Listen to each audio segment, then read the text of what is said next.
Привет, друзья! Привет! С вами Макс и Юля. Сегодня мы хотим вам рассказать о нашем внезапном, внеплановом путешествии. На самом деле иногда приходится путешествовать, иногда ты путешествуешь не по своей воле. Бывает такое. Да. Юля, скажи, пожалуйста, почему мы путешествуем не по своей воле? Мы путешествуем, потому что можно без визы находиться на территории Сербии 30 дней. И нужно выехать за территорию и въехать обратно. Поэтому приходится ехать. Да, ну и раз уж такая произошла оказия, то мы решили поехать в страну, которая называется Черногория. Да. Вот это, кстати, вокзал в Белграде. Дело в том, что он сейчас строится. Здесь строится новый вокзал, будет новый хороший вокзал, но пока еще он не готов, пока он еще не достроен. Вот можете посмотреть на то, какой вокзал будет. Так вот он будет выглядеть. Большой современный вокзал. Ну, а пока вокзал выглядит вот так. Вот здесь несколько путей. Раз, два, три, четыре, пять. Ну и в принципе-то все. Так, где у нас зал ожидания? Зал ожидания, по-моему, там. Да. Там находится зал ожидания, и там же касса, где мы, кстати, покупали билеты. Здесь касса, здесь очередь, здесь автомат для продажи билетов. Но в автомате билет купить нам не удалось, и мы покупали билеты в кассе. Еще забавная история, что тебе почему-то нужно два билета. Ты покупаешь билет и отдельно место уже в вагоне. То есть система какая-то немножко странная. У тебя два фактически билета. Один как бы разрешает тебе быть в поезде, а другой билет уже говорит, какое конкретно место у тебя будет. Сидячее, лежачее или какое-то еще. Вот, очень интересная система. Было непросто с этим разобраться. Сербы фанаты кофе, поэтому даже здесь, на вокзале, я смог заказать капучино. Блин, очень неплохо, очень неплохо. Прямо вот здесь, на вокзале, здесь касса, а здесь кафетерия или кафешка. Прикольно. Здесь есть разные поезда. Вот есть такой довольно прикольный современный поезд. Юля, нам в какую сторону? Нам туда. Туда, окей. Это не наш поезд. Да, это не наш поезд, но на таком поезде с кофе, да, в поезде есть кофемашина, можно пить кофе. Это Сербия. На таком поезде мы ездили в город Новый Сад. Очень красивый город, но мы там ничего не снимали. Сейчас мы идем искать наш поезд, потому что это поезд не дальнего следования. Это что-то типа нашей «Ласточки» или «Сапсана». А мы идем искать поезд дальнего следования. Так, кажется, мы нашли поезд. Кажется, это он. Я не уверен, но кажется, что это наш поезд. О, есть табличка, что в поезде курить нельзя. Это хорошо, потому что здесь все курят, и прям очень такой стойкий запах сигаретного дыма. Да, вот, наверное, как-то так и будет выглядеть наш поезд. Ух, ничего себе! Ладно, сейчас мы будем искать наш вагон. Короче, здесь, как и в Китае, 6 мест. Раз, два, три, четыре, пять, шесть. Шесть человек в одной секции. Офигеть просто. Офигеть, блин. Конечно, и как-то что я не ожидал, что поезд будет выглядеть так. Но сейчас найдем наши места. В нашей секции должно быть 4 человека, а не 6.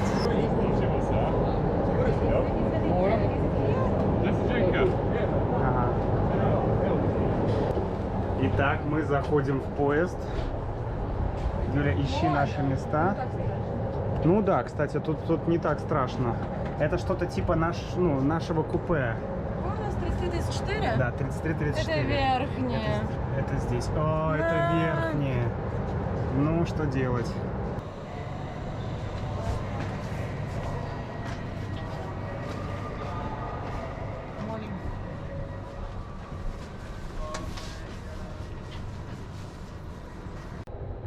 Вот оно, наше место. В принципе, все не так плохо. Юль, что не так? Все очень плохо. Почему У нас плохо? верхние полки. Юля... Я ненавижу верхние полки. Да, Юля не любит верхние места или верхние полки. Тут еще такая стремянка прилагается к этому. Это не стремянка, это лестница. Это стремянка. Ну ладно. Ну давай, забирайся.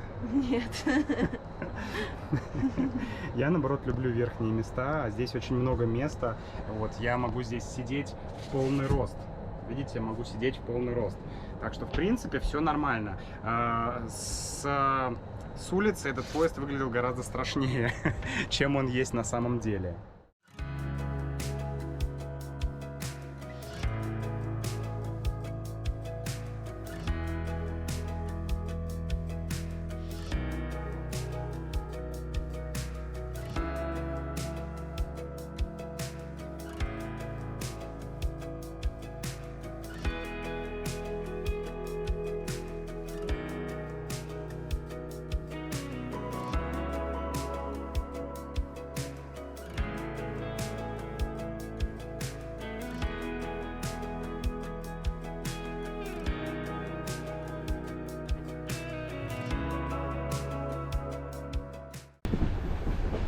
Вот оно, первое знакомство с Адриатическим морем. Можно помахать итальянцам вот там. Итальянцы, привет!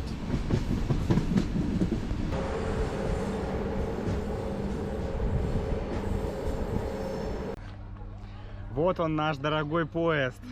Он нас довез.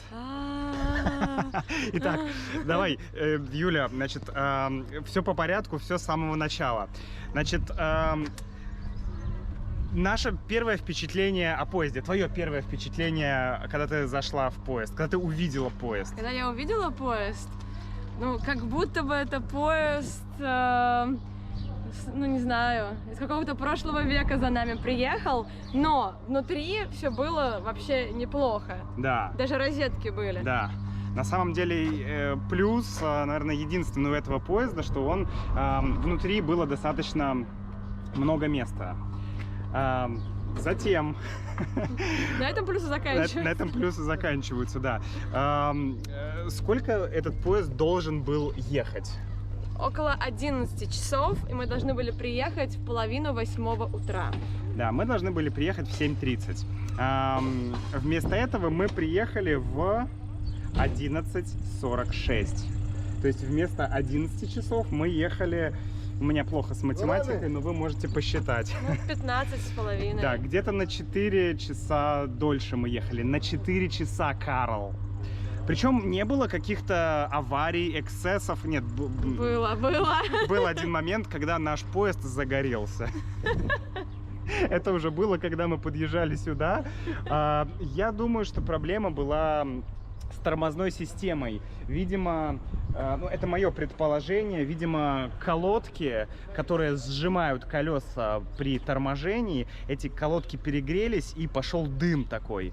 Вот, и да. Из поезда вышел какой-то инженер, да, и начал что-то там делать. Я думаю, ему не привыкать. Но поезд идет супер медленно, ну просто очень медленно. Зато он идет по потрясающе красивым местам. Да, средняя скорость поезда 26 километров. То есть, друзья, 11 часов это сколько, 400 километров? 400, меньше 500 да, километров. Да, меньше 500 километров. Поезд идет 11 часов, а по факту 15 часов, потому что средняя его скорость 26 километров в час. По крайней мере, такую информацию мы нашли в интернете. В общем, мы живы, было долго, было странно, но было красиво. Очень красиво, и вот у меня написано normal is boring. Ну, действительно boring. Все мы живем. Ну и что вы думаете, друзья? Что же мы видим, когда когда мы подходим к морю в городе Бар? Мы видим огромную сцену. Это прям в точности так же, как в тот раз, когда мы приезжали в сербский город Крагуевац. Там тоже мы увидели сцену, и вечером был потрясающий концерт. Не знаю, что здесь будет или было, но судя по тому, что сегодня суббота, скорее всего, сегодня что-то будет. А вообще здесь очень-очень мило, потому что здесь есть пальмы с морем, полное ощущение морского курортного города, но при этом здесь большой порт. Здесь, смотрите, здесь стоят яхты, куча яхт. Вот там припаркован да, лайнер, огромный лайнер. Может быть, у Юли возникают какие-то ностальгические чувства, потому что она работала на подобном лайнере. Ну и вокруг, конечно же, горы. Горы там пониже, а вот там прям очень высокие горы. И все выглядит очень-очень-очень мило. Чем-то напоминает Краснодарский край, Геленджик, рядом с которым мы с Юлей жили полгода. Горы, море, красота.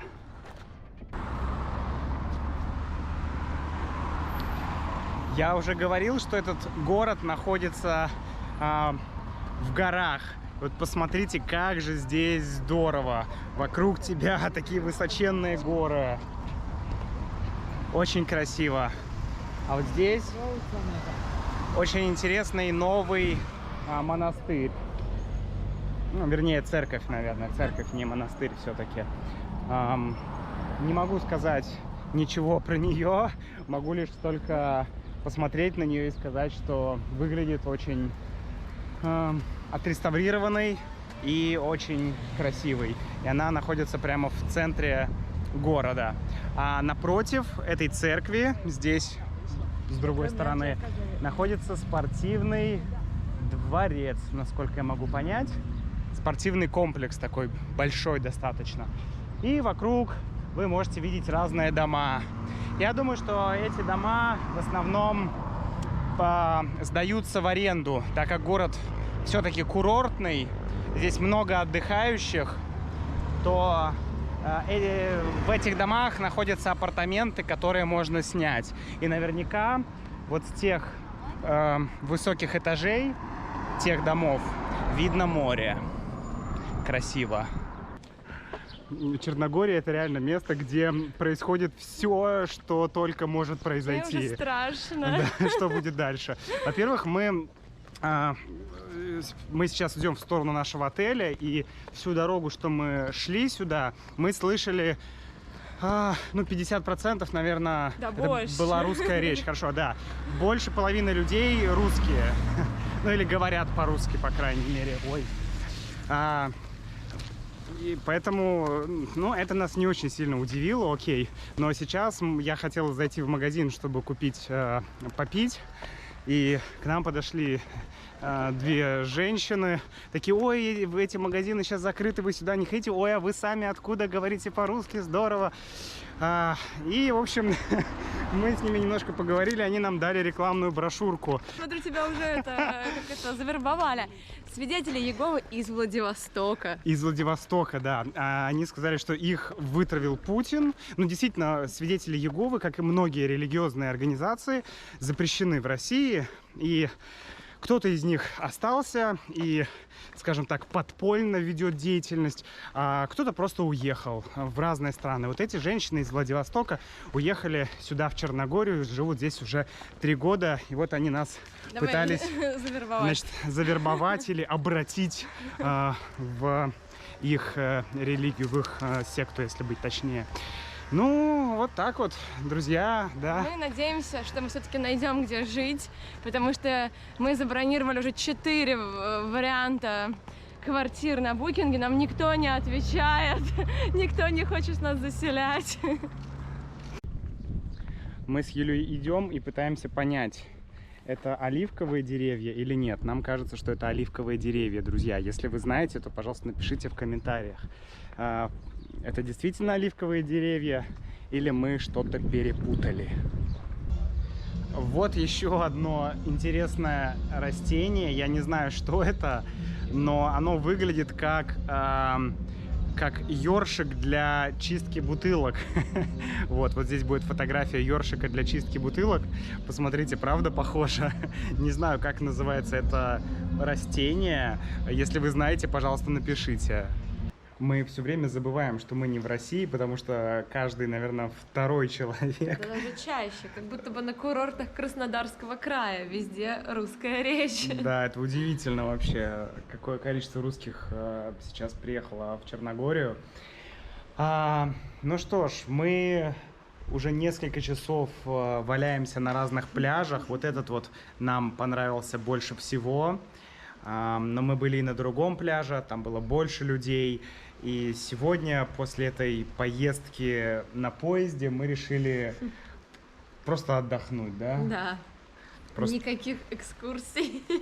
Никаких экскурсий. Мы знаем, что этот город, Бар, он город старый, он еще, по-моему, в VI веке было первое упоминание этого города. Он был и под Римской империей, и под... В общем, имеет очень долгую историю. И город делится на 2 части. Старый Бар и новый Бар. Мы сейчас в новом Баре.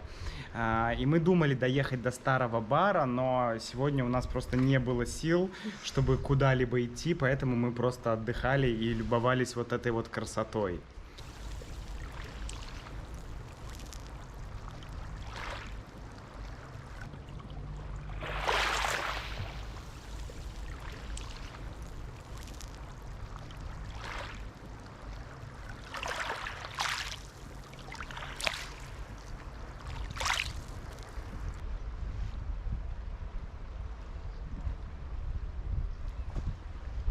Одна из главных достопримечательностей Бара – это дворец короля Николая или короля Николы. Но, к сожалению, он сейчас закрыт на реставрацию. Ремонтируется крыша этого дворца. Но вот так вот он выглядит. К сожалению, мы туда пройти не сможем. Очень-очень жаль. Посмотрите, какие потрясающие деревья. Ну вот эта пальма, а это я даже не знаю, что это, какой-то вид сосны. Но как офигительно и необычно они выглядят. Для русского человека это что-то абсолютно экзотическое, абсолютно странное и очень-очень-очень непонятное, очень интересное. Вообще каждое здесь дерево это что-то экзотическое. Вот это наверняка, если я не ошибаюсь, что-то цитрусовое, может быть апельсины, может быть лимоны, но по крайней мере очень листья похожи на что-то цитрусовое. Вот это я понятия не имею, что. Но вот здесь акации. Слышите звуки? Мне кажется, это на сцене уже начался концерт.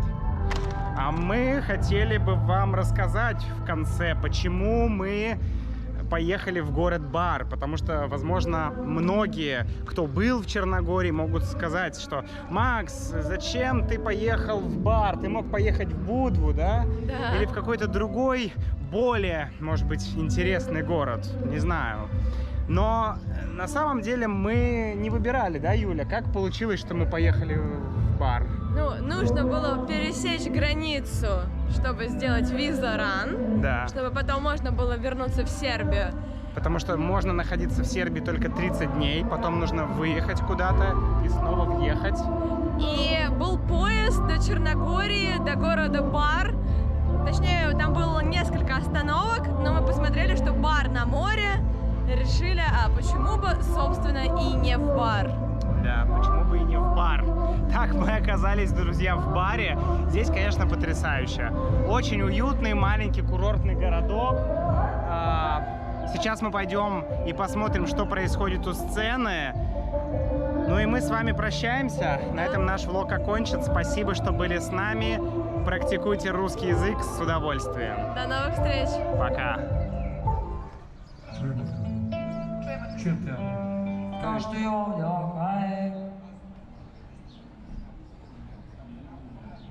Salida.